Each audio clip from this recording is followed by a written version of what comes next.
Une nouvelle petit selfie supplémentaire. En ce mercredi matin, il est à peu près midi, du 15 octobre 2014. Je voudrais mettre le doigt sur un problème qui est le fait de confondre dans une même phraséologie des situations extrêmement différentes. Et pour l'astrologie, c'est tout à fait fâcheux, pour sa capacité justement à prévoir.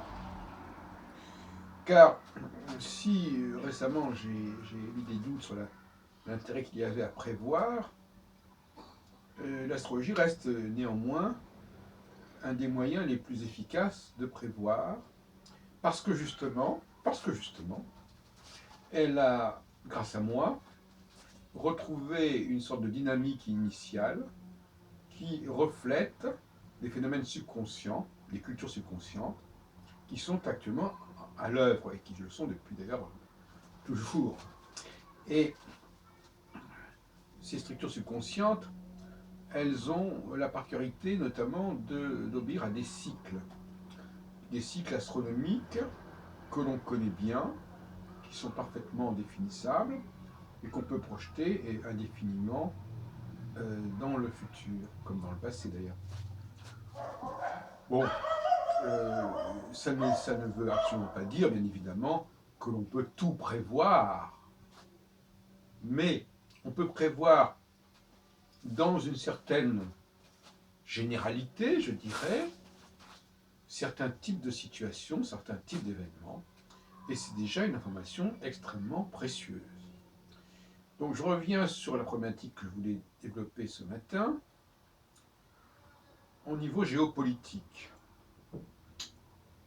J'entends par là que on ne saurait confondre deux types de crises.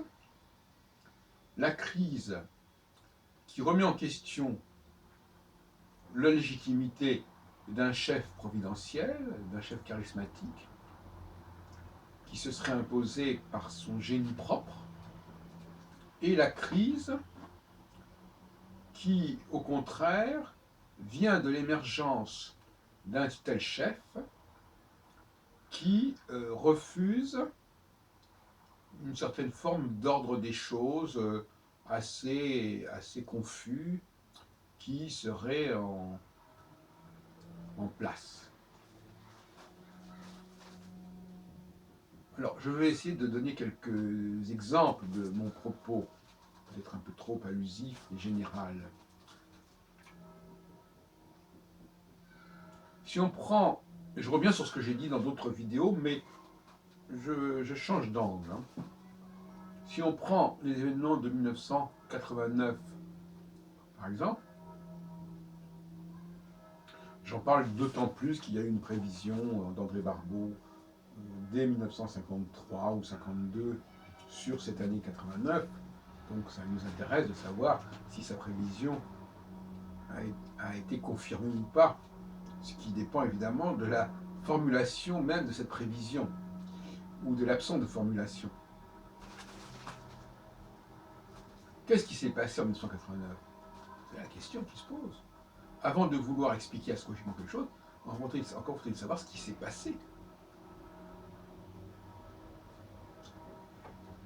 Est-ce que c'est l'écroulement du bloc soviétique? Qu'est-ce que ça doit dire, un écroulement? Bloc soviétique communiste, socialiste, euro de l'Europe de l'Est? Ou est-ce que c'est la remise en question du leadership qui était en place?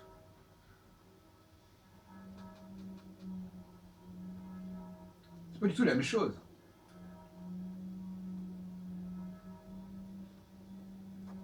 Et si on prend le printemps arabe, on a la même question. Est-ce que c'est un écroulement du monde arabe?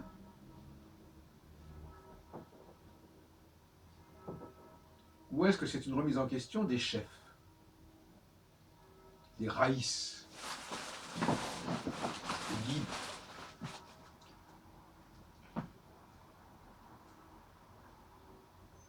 Certains diront que ça revient au même. Pas du tout. Pas du tout. 1968, par exemple, c'est aussi à placer dans une configuration de remise en question du chef. Pas de l'Empire, pas de la France.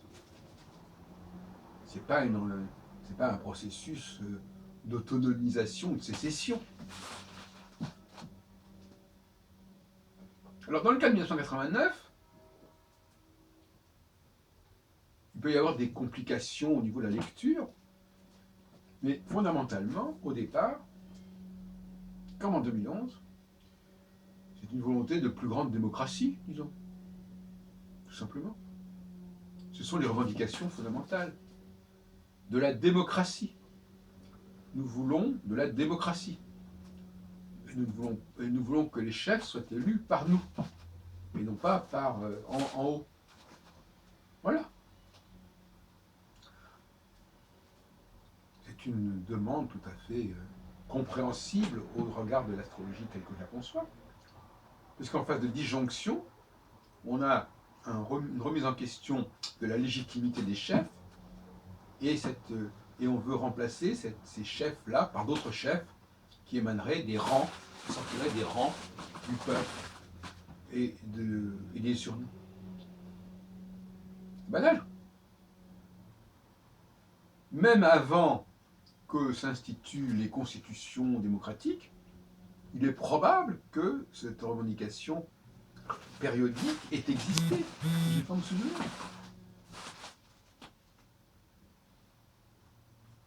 Il y a un moment où il faut demander au peuple ce qu'il en pense, et qu'il y a des gens qui sortent du peuple.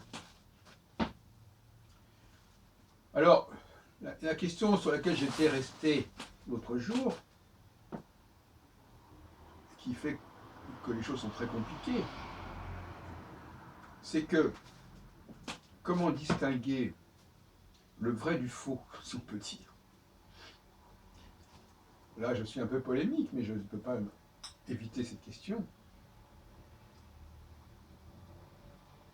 Le chef qui sort des urnes, pour moi, c'est un faux chef. Du moins, le risque qu'il soit un faux chef est considérable. Il est un chef fabriqué, un chef de synthèse, qui est censé prendre la place du vrai chef.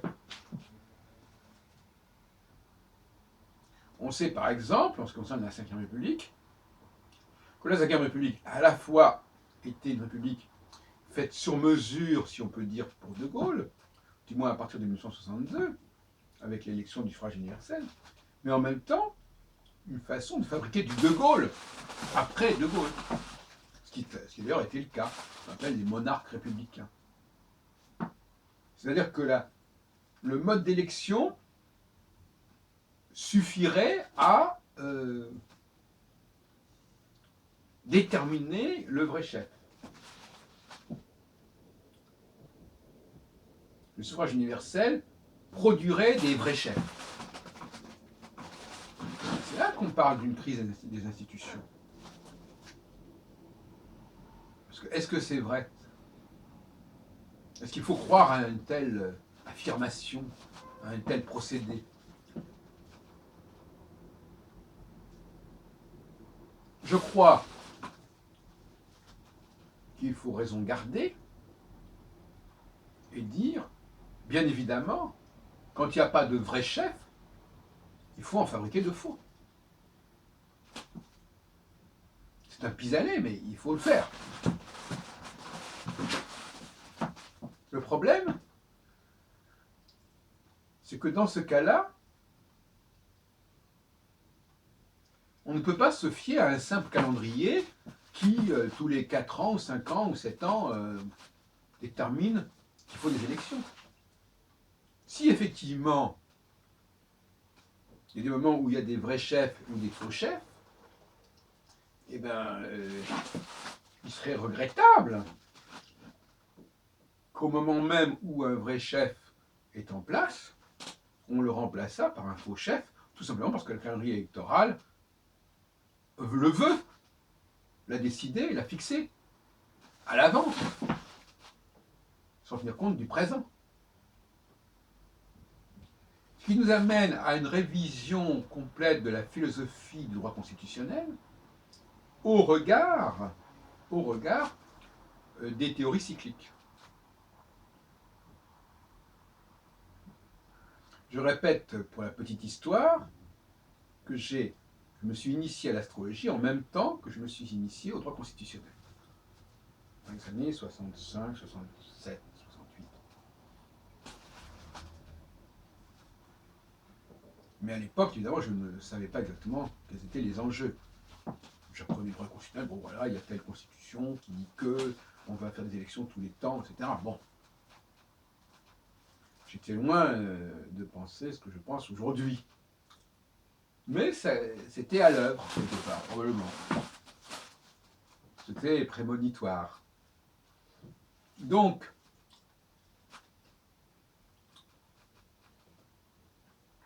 il est important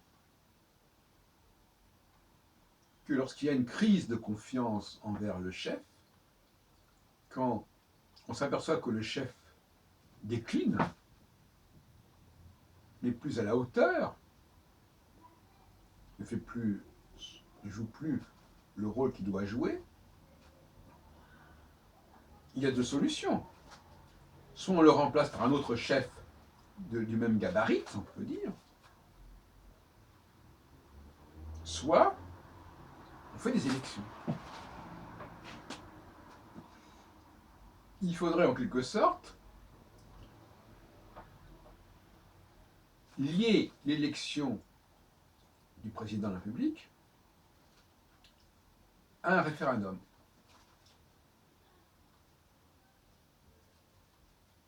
Il faudrait que tous les ans, on fasse un référendum pour demander au peuple, est-ce que c'est le moment de faire des élections?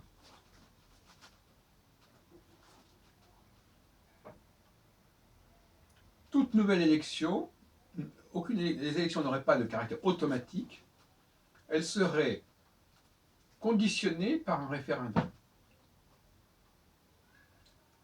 Si le référendum repousse l'échéance d'une nouvelle élection, les choses restent en place. Si le référendum propose majoritairement une nouvelle élection, on procède à une nouvelle élection. Voilà une façon raisonnable de procéder que je suggère aux juristes constitutionnalistes. Maintenant, la grande question qui se pose aux sociologues, aux politologues, c'est qu'est-ce que c'est que ce chef, ce vrai chef? D'où sort-il? Comment se manifeste-t-il? Comment s'impose-t-il? Autant on sait comment on fait des faux chefs, autant on ne sait pas comment on fabrique des vrais chefs. C'est toujours comme ça. Plus quelque chose est artificiel, plus il est facile de savoir comment ça se fabrique. Parce que on est dans le domaine du conscient, du technique. En revanche, réfléchir sur l'émergence d'un vrai chef, un chef naturel, si on veut, par opposition à un chef artificiel, fabriqué par une sorte de recette. Alors là, c'est pas facile. Et pourtant, ça renvoie à des choses extrêmement profondes, extrêmement anciennes et vitales pour l'humanité. Alors, j'ai essayé, dans différentes causeries, de donner des pistes de recherche sur ce qui caractérise le vrai leader, le vrai chef, en mettant l'accent notamment sur l'autonomie, sur l'autosuffisance, sur une sorte de capacité à appréhender une totalité d'informations, et à représenter, à incarner et être en phase avec une totalité de problématiques.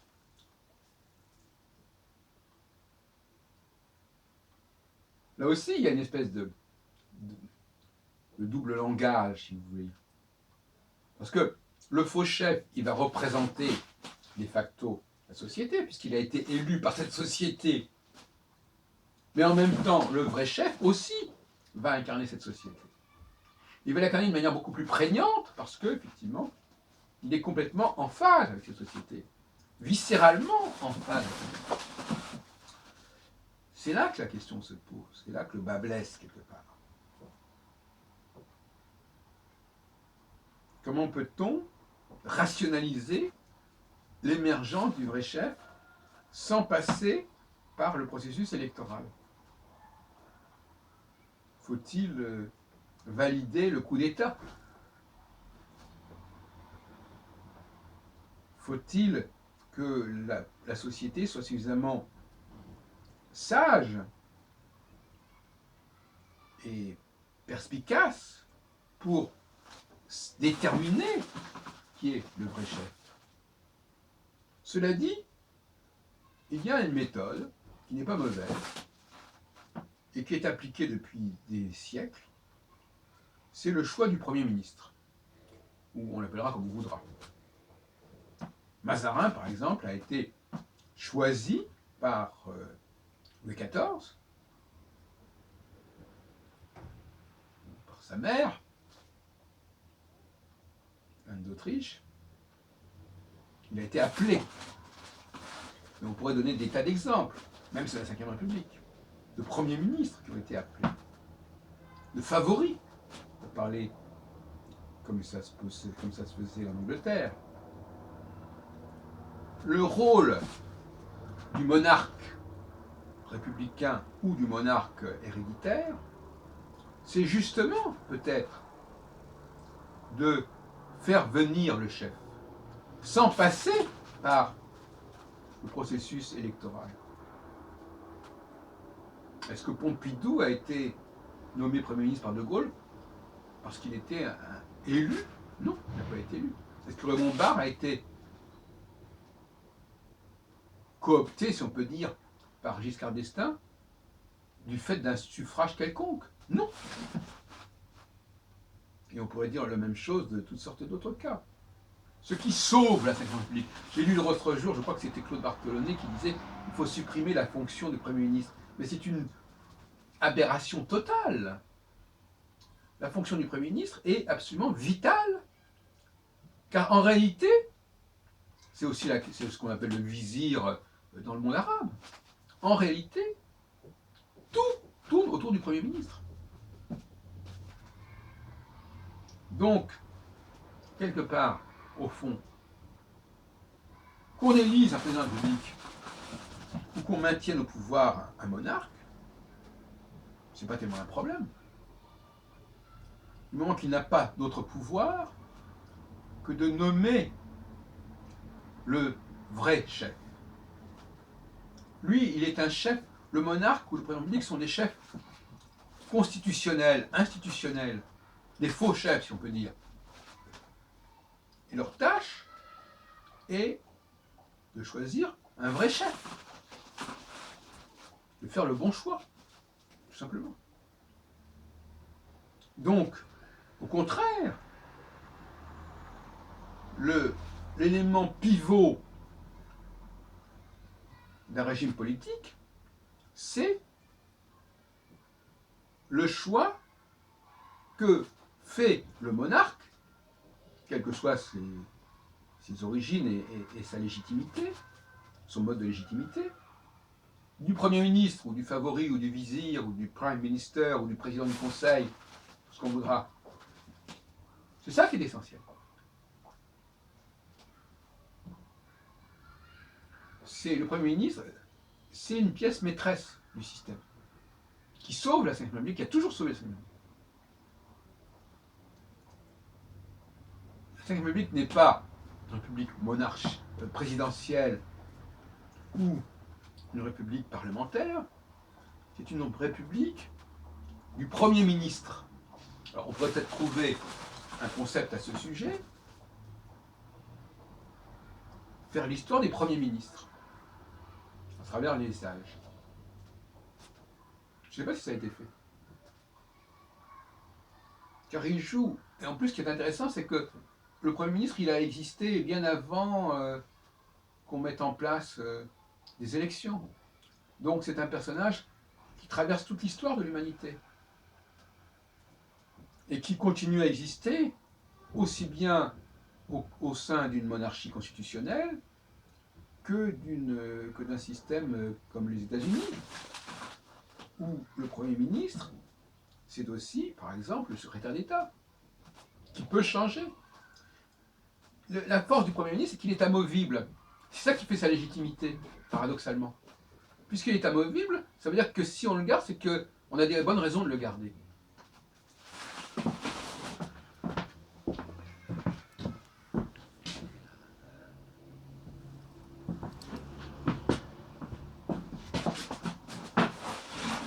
Donc, pour répondre à nos questions d'origine,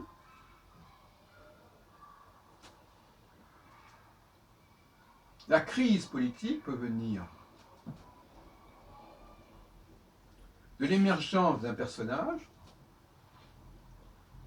qui a un véritable potentiel, comme l'étaient d'ailleurs ceux qui ont été renversés en 1989 ou en 2011, qui sont quelque part des personnages forts, qui ont un véritable charisme quelque part.